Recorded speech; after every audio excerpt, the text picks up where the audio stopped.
back with your next class. In today's class, we're going to discuss gynoecium. Okay, so let us start. So all of you know, it is the innermost hole present in the flower, isn't it? And it's the female reproductive unit of the flower. Now, see, it is made up of one or many carpels. Gynoecium is made up of one or many carpels. Okay, carpel or pistil. Okay, you may call it anything. Now, carpels may be free or fused. Now, if in case carpels are free, the condition is known as apocarpous condition. Okay, examples are lotus and rose. On the other hand, if carpels remains fused, in that case we will call it syncarpous condition. Example will be tomato and mustard. Alright. Now, carpels are basically going to consist of three parts. Carpels consist of three parts. Look at this diagram of the carpel. It consists of three parts, as in the tip of the carpel is known as stigma, then followed by a filamentous style, and then the basal circular region that's present is called the ovary. Inside the ovary remains the ovule, which after fertilization will convert into a seed, okay, and the ovary will convert into a fruit. Alright, so see, stigma, it acts as the receptive organ for the pollen grain. So when pollination will occur, the pollen grain will reach out to the carpel, right, for fertilization to occur. So pollen grain will first fall onto the or lodge onto the stigma of the carpel. Okay. Then style, the tube-like a structure that connects the stigma with the ovary. So this is a tube-like structure and it is connecting the stigma with the ovary. And what is its main function? See, when fertilization has to take place, the pollen grain on falling onto the stigma will germinate and will give rise to a pollen tube. So the pollen tube will migrate through the style. And what would be the main function of the pollen tube? The pollen tube will be carrying the male gametes, okay, and it will carry the male gametes towards the ovule, and inside the ovule remains the female gamete. So RNP bringing the two gametes, that is male and the female gametes together, and hence fertilization would occur. Alright, now ovary. The basal swollen part of the carpel is called the ovary. It bears ovules, okay. Ovules on fertilization would form seeds. The ovules remains attached via placenta. The ovule will remain attached to the ovarian wall or ovary by the help of a cushion-like structure or cushion-like tissue that's called the placenta. Alright, and it has one or many chambers or laculae.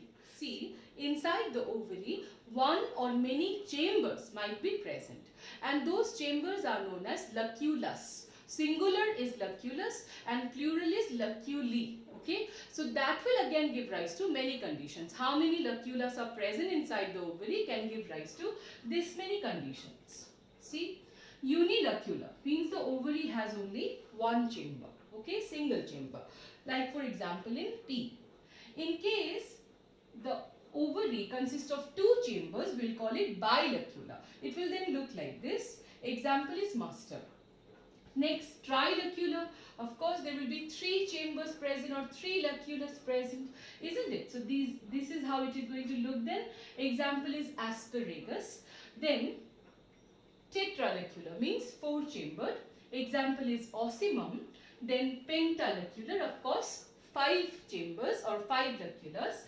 Example will be China rose. And finally, if there are more than 5 laculas or more than 5 chambers present, we'll call it multilacular. Okay. Example would be lady's finger. Alright. So this is all about the different conditions and terminologies you need to remember regarding gynoecium. Alright. Next, discussing a very, very important part, that is placentation.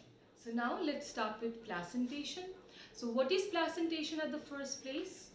See, the arrangement of ovules on the placenta within the ovary is called placentation. So inside the ovary of the carpel remains the ovule, right? And the ovule will remain attached to the ovary by the help of a cushion-like structure, and that is called the placenta. Okay. Now you know very well that inside the ovary there can be many ovules present, right? So how are the ovules arranged inside the ovary, being attached to the placenta? That is known as placentation. All right. Now placentation can be of 5 types. Fine. See, first is marginal placentation. Now see, you know very well that all the floral parts are actually modified leaves meant for reproduction, isn't it? So suppose this is a leaf, okay? Say this is a leaf, this being the margin and this being the midrib, alright? Now, if I fold the leaf like this, that means I am trying to bring the margins together.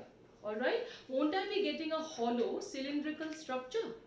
Isn't it? So this hollow cylindrical structure have 2 parts. One part is the fusion of the margin. One part has been formed by the fusion of the margin. Another part is the midrib, isn't it? So this part that has been formed by the fusion of margin is going to be known as ventral suture. And the other part, that is the midrib part, that is going to be known as the dorsal suture. Okay. So, in marginal placentation, the placenta would remain where it will remain arranged, or it will remain attached to the marginal part, to the ventral suture. Alright, and that's why the name becomes marginal placentation, because the placenta itself remains towards the part where the margin would fuse. Okay, the portion which is formed by fusion of the margin, there the placenta would remain. Hence marginal placentation. Understood? See here the definition. The placenta forms a ridge along the ventral suture of the ovary, and the ovules are born in 2 alternate rows. Okay, the most common example which you can see in the diagram as well is in case of a pea pod. Okay, if you open a pea pod, you will find that there are this many seeds present, isn't it? Those particular part, the edible part of the pea, that is the seed, and it will remain attached to a minute tiny white color projection. Those are actually the placenta. Understood that? When you take out the seed, a portion remains attached, isn't it, to the pod. That is actually the placenta. Is that clear? Understood? And the placenta, where it was there or where it is present, that is actually formed by the fusion of the margin. That's why marginal placentation. Alright. Another important thing, in marginal placentation, the ovary is always unilocular. Okay, one chambered. Fine. So now, in the entire of our discussion, to make it more clear for you to understand, in this diagrams, wherever I have marked with blue, okay, the blue actually marks the position of the placenta. Where exactly the placenta is remained has been marked by blue color, so that you can easily understand. Okay. So marginal placentation, I hope, is clear. Example is pea and cassia. Next we'll discuss axile placentation. Alright. Now, the placenta is present in the axile position and the ovules will remain attached to it in a multilocular ovary. Now, what is happening in axile placentation is that the placenta would remain at the central axis, and because the ovary is going to be multilocular, okay, that means more than one locule or more than one chamber would be present, okay. So that's why, see, this chamber formation is being done by these cross walls. These walls are partitioning the ovary into 3 locules, which I have shown in the diagram, right? So this partition is known as septa.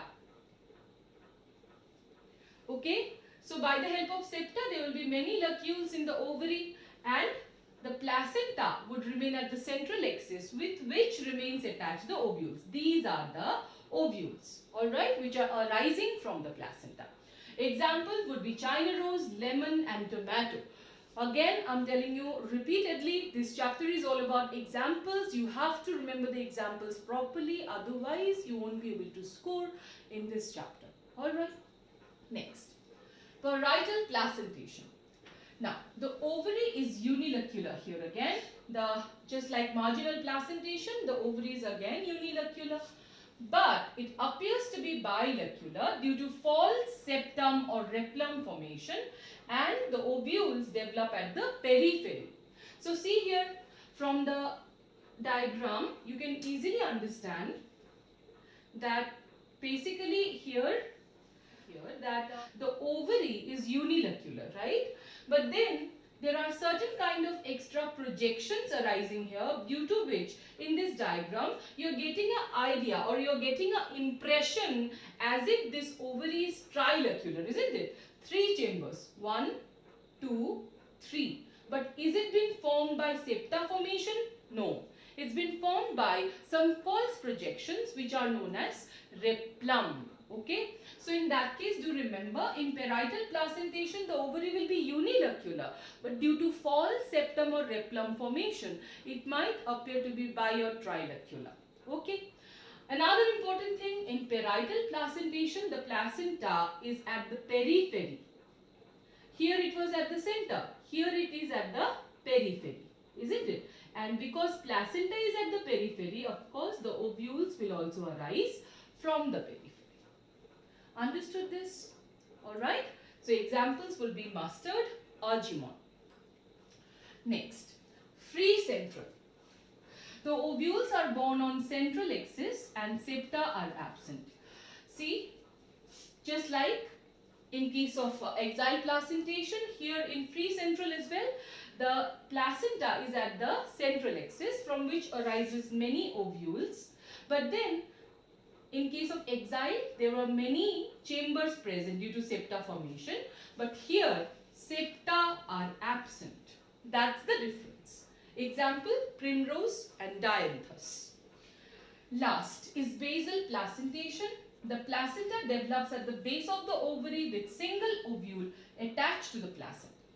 So this is the ovary, and this being the base of the ovary, here remains the placenta. So because the placenta remains at the base, we call it basal placentation. It's the most advanced type of placentation. And do remember, the most important characteristics here is that from the basal or from the placenta in basal placentation, only a single ovule will arise. Okay. Example would be sunflower, marigold. Alright, so this is all about our discussion for today's class. In the next class, we'll start with fruit. Thank you.